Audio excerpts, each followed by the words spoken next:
Et bonjour à tous, c'est Monsieur Rabbit, j'espère que vous allez bien. Bienvenue pour votre dose d'actu NFT, Playturn et Metaverse quotidienne. Vous le savez, toute l'actu du lundi au samedi, c'est ici que ça se passe, en 10 minutes environ quand on peut. On est parti pour l'émission du jour, à toutes.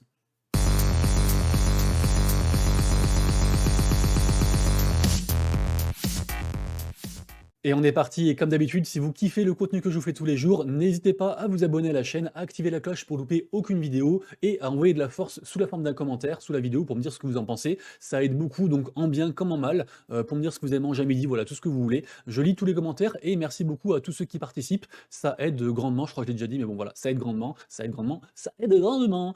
Oui, je suis fatigué aujourd'hui, je me suis levé très tôt, parce que j'ai une grosse journée, du coup je suis full café, et je suis énervé, ok? Donc m'emmerdez pas. Allez, première news, Wax Studio ne s'appelle plus Wax Studio. Donc Wax Studio, le studio de jeux et de blockchain lancé par les fondateurs de la blockchain Wax, donc blockchain que j'affectionne particulièrement, vous le savez. Donc ils viennent d'annoncer leur changement de marque en Tyranno Studio, avec le petit dinosaure qu'on voit là, c'est le nouveau logo. Donc ils sont connus pour leurs projets Web3 tels que Music Mogul et Blockchain Brawlers, évidemment. Wax Studio a récemment intégré de grandes marques telles que Sony Pictures et AMC Theatres pour soutenir leurs initiatives Web3. Le changement de marque de l'entreprise vise à accroître la compatibilité entre les chaînes, donc tout ce qui est interopérabilité, j'ai réussi à le dire, donc afin de faciliter l'intégration de nouveaux utilisateurs. Donc du coup, ils arrivent vers ETH, vers plein de blockchains, donc du coup, une belle ouverture pour eux, GG. Deuxième news, ApeCoin DAO vote pour créer un marché, donc une marketplace, permettant aux détenteurs de singes, donc des Bored Ape, de se connecter. Donc ApeCoin DAO a finalement voté pour créer un marketplace où les détenteurs Ape, donc les holders, hein, vérifiés, peuvent se connecter et collaborer. Apparemment, ils ont 3 grosses décisions à prendre aujourd'hui. Je ne sais pas encore c'est quoi les 2 autres, mais c'est pas français ma phrase, mais voilà. En tout cas, voilà, du coup, cette nouvelle marketplace s'appelle AIP 91 et ça avait été annoncé il y a il y a un bon bout de temps. Ça avait été démenti, sauf que vu que c'est un DAO, c'est la commu qui vote, donc ils font bien ce qu'ils veulent et du coup, ça devrait arriver prochainement. Je vous tiendrai au courant, bien entendu. Comme d'habitude, tout ce qui est dans la vidéo, il n'y a pas de conseil d'investissement, c'est juste les infos. Après, c'est à vous de dig, de Dior. Vous avez tous les liens en description. News suivante, MetaMask qui viennent de dévoiler qu'ils allaient faire leur propre application décentralisée. Il y a beaucoup de critiques actuellement envers MetaMask et du coup, donc, ils veulent se développer en fait et rendre encore plus mainstream leur portefeuille.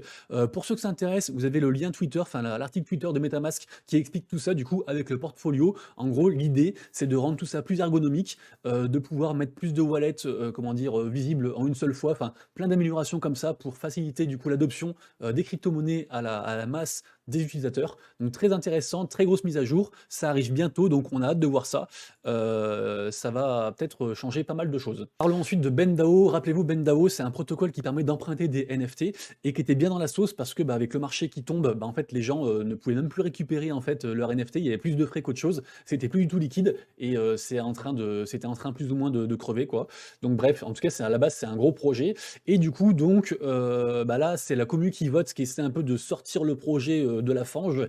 Et ils veulent accentuer du coup le côté Bored Ape, c'est-à-dire que les holders des Bored Ape et des tokens aussi ApeCoin vont du coup avoir pas mal de récompenses pour pouvoir rester sur la plateforme et du coup je pense attirer d'autres gens. Full article en description, je sais pas si ça va marcher, en tout cas voilà c'est ce qu'ils veulent faire. Autre collection qui était aussi dans la sauce, c'est NFT World. Rappelez-vous, suite à l'annonce de Minecraft d'interdire aux gens en fait d'utiliser Minecraft sur tout ce qui était blockchain, forcément le prix a chuté de ouf et donc ils devaient trouver une solution pour s'en sortir et du coup donc là il y a tout un trade sur du coup enfin des créateurs en fait de NFT World. Donc du coup dans un tweet ils ont annoncé qu'il y aurait une suite puissante et simplifiée d'API abstraites qui alimentera l'avenir de NFT World, de l'économie au gameplay et servira de colonne vertébrale aux développeurs avant-gardistes pour lancer des jeux en chaîne. J'ai rien compris. Par contre, ce sera gratuit et suite à l'annonce, le token a fait plus 20%. Voilà, donc allez lire l'article, peut-être que vous serez moins débile que moi et que vous comprendrez du coup ce qu'il en est. Autre news qui concerne Cats and Crack, une grosse collection sur Solana. D'ailleurs, Solana, faites attention parce qu'ils sont en croix depuis hier.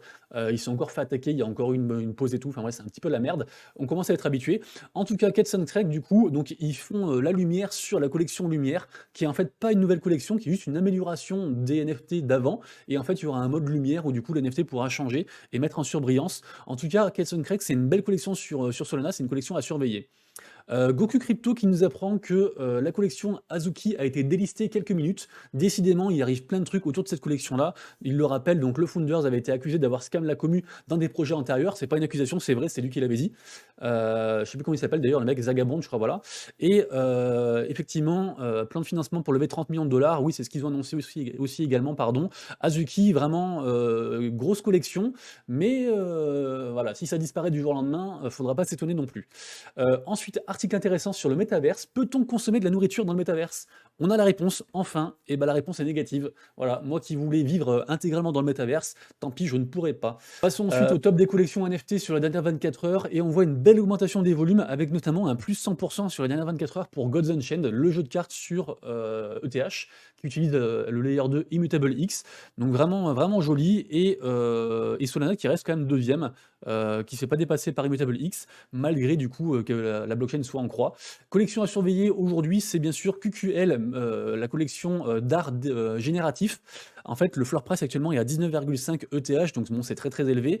Mais effectivement, mercredi, ils ont levé donc 126 ETH, donc 17 millions de dollars, suite à leur mint. Et ils ont également aussi levé 20 millions de dollars après, avec le volume de transactions, avec les fees échangés sur les marketplaces. Donc grosse collection à surveiller. Également à surveiller sur ETH, on a Corntown WTF, on en avait déjà parlé. C'était un free mint. Actuellement, le floor price, c'est 0,04 ETH, donc c'est plutôt cool.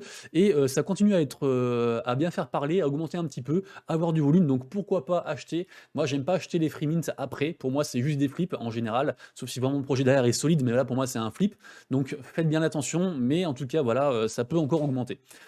Collection sur Solana à surveiller, Liberty Square, évidemment, qui fait un plus 131% de volume. Et en effet, il y a une belle news, en fait, dans leur Discord. Donc, ils ont annoncé un partenariat stratégique avec Free Launch Capital. Donc, vraiment, en ce moment, ils font beaucoup parler Liberty Square, les écureuils de Solana. Et ça risque encore d'augmenter, je pense. Ce n'est que mon avis. Aujourd'hui, un free mint qui s'appelle Moon Habibis. C'est un mix entre la collection qui avait cartonné sur le free mint qui avait cartonné sur ETH plus les Moonbird. Donc à voir, pour moi c'est juste un flip. Il n'y a pas trop de hype, mais c'est les seuls trucs que je vous ai trouvé aujourd'hui. Sinon c'était encore des mints encore plus obscurs, des free mints trop bizarres. Donc voilà. En tout cas, faites bien attention, créez un autre wallet, prenez vos précautions quand vous mintez ça et dites-moi ce que vous en pensez. Autre précision par rapport au mint de hier dont j'avais parlé. Enfin c'est un mint d'aujourd'hui en fait dont j'ai parlé hier, qui s'appelait Seasons NFT. Un gars de la commu m'a dit qu'apparemment ce serait un scam et que les fondateurs ont déjà fait plusieurs projets scam. Donc méfiez-vous du coup, ne mintez pas Seasons NFT ou alors renseignez-vous très très bien et faites très attention à vous. Mint de demain, on a XGO NFT. C'est une marque qui va récompenser les membres avec une foule en fait. Vraiment, ils sortent plein de trucs pour récompenser les membres. Les membres, ils auront 50% des fees, ils auront plein de trucs, ils auront des cartes de membres, ils auront des réductions dans d'autres magasins. Enfin, il y a plein de machins comme ça. J'ai pas dit plus que ça la collection, mais j'ai vu l'article sur NFT Evening. Je pense que c'est un truc de partenariat, mais bon, allez checker ça si ça vous intéresse. En tout cas, c'est demain du coup pour ça.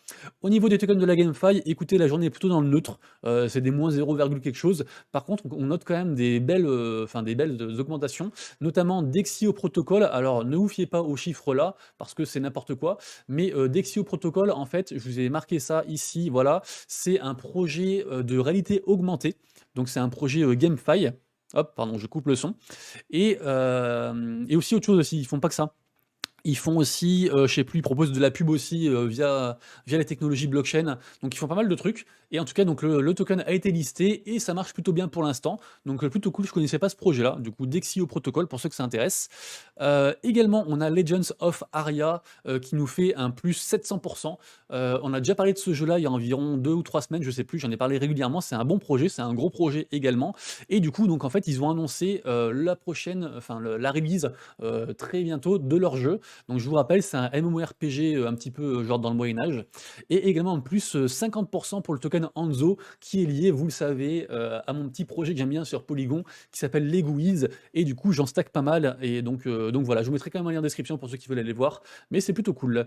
Au niveau du top tendance, on a Ragnarok Labyrinthe NFT dans le top tendance aujourd'hui. Donc c'est un MMORPG mobile qui est donc live. C'est un free-to-play sur la blockchain ETH. Et on a en seconde position un autre MMORPG projet qu'on ne présente plus et qui a déjà fait ses preuves et qui s'appelle donc Mirfor, que vous connaissez déjà, je pense. Mouse Hunt qui annonce une expérience PVP prévue pour le 4 octobre, donc début de semaine prochaine, je crois que c'est mardi, un truc comme ça. Mouse Hunt, on n'en parlait plus beaucoup, mais le jeu des souris, pourquoi pas, ça peut revenir. Je sais qu'il y a pas mal de gens qui sont dessus.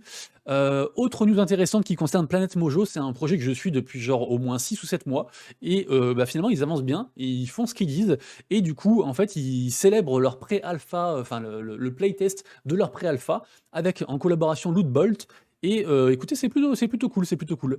C'est un projet que j'aime bien, ça ressemble un petit peu à un Teamfight Tactics, en gros, pour ceux qui connaissent. Illuvium, bon, je pense que vous savez déjà, mais Illuvium, du coup, donc, ils avancent et du coup, ils sortent la bêta phase 2, la bêta privée phase 2, avec du coup pas mal d'améliorations. Donc, on voit ici toutes les différentes cartes et tout ça. Donc, allez voir. Illuvium, pour moi, c'est un des projets top 3 sur la blockchain. News suivante, ensuite. Ah oui, Kitsumon. Kitsumon qui va lancer la vente de terrain. Alors, c'est prévu dans un petit moment, je crois, hein. C'est la vente de terrain, c'est prévu pour le 3 novembre. Voilà. Donc, la news est tombée là sur le site, donc je vous en parle. Mais en tout cas, voilà, c'est une sorte de Pokémon et il y aura des lands, je vous en reparlerai, mais bon, c'est pour dans un petit mois. Sur Fractal, on a un tournoi sur un jeu de farming qui est Widyland, pardon, avec pas mal de choses à gagner au niveau NFT. Donc, plutôt cool. Une belle news, ça, du coup, Star Atlas, donc ils ont release donc, une démo de leur jeu sur l'Epic Games. Et du coup, ils ont fait après tout un compte rendu et comment dire, ils vous donnent des billes en fait sur l'avenir de ce qui va se passer au niveau de l'économie et tout ça. Donc très intéressant, allez lire ça si vous êtes sur le projet, parce que pareil, pour moi, c'est un bon projet.